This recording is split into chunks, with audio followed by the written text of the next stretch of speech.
Jarrett, obviously, when Evan going out and you knowing your role and needing to step up in that, what was going through your mind when you knew that he was out for the rest of the game? First, I hope it wasn't too bad. I still don't know the status on him. Second is that I'm going to have to step up on the defensive end. Having another big, one of our primary defenders out, it leaves us vulnerable on the defensive end, so I was going to have to make up for some of the losses.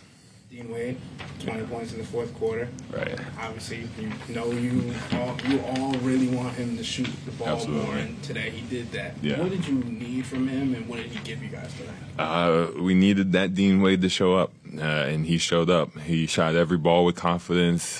He had the put back. He did everything that anybody could ask of him tonight. I feel like that's the Dean Wade we all know that he can be, and he finally showed it tonight. Joe?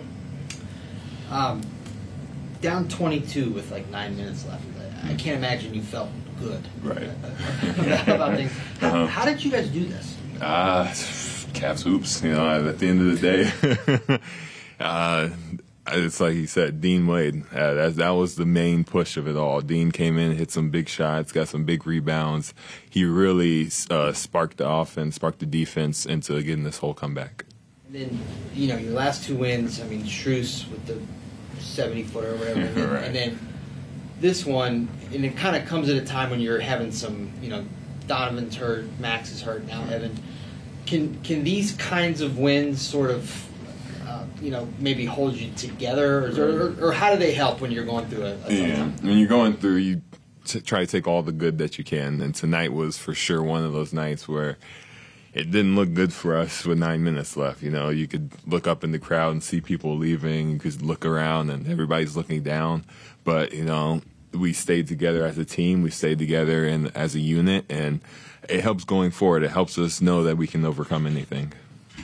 Jeff? Jared, are some wins bigger than others like this one? Would this be a signature win for you guys? Absolutely. Celtics are the number one seed right now. Everybody's chasing them. They're far ahead right now, 8 wins ahead of us. And we played till the final buzzer. And no, it didn't go perfect for us. No, we didn't have everybody out, but we still played our basketball and we got things together. We had a good matchup. Daryl? You're trying to slow that trio, Brown, Tatum, and Porzingis. Yeah. How tough of a task was that on you tonight? I know you came away through your 29th double-double of the season, but just how physically demanding was that on you, trying to keep them in check?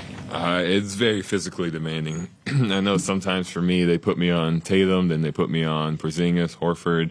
So it was just mentally and physically fatiguing. You have to be ready for every matchup. We know we want to send Tatum one way, Brown one way. It's just a whole bunch of coverages that you have to be ready for. You have to expend a lot of energy just trying to make it perfect because one little slip up with them and they're going to score. So it was just a grind for the whole game. And off what Joe had asked you, in that fourth quarter, at what point did you guys really think, okay, we can come back and get this done and finish this thing off? Right.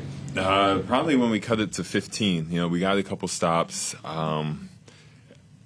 It looked like Dean was rebounding every single basketball, honestly, and that's not just me hyping him up. That's actually what I saw. And it's like, okay, we can get into it. And then honestly, once the Kelsey brothers started hyping up the crowd, it's like, oh, we can do this. The whole crowd got into it. You could feel just a whole momentum shift. Last one, Evan.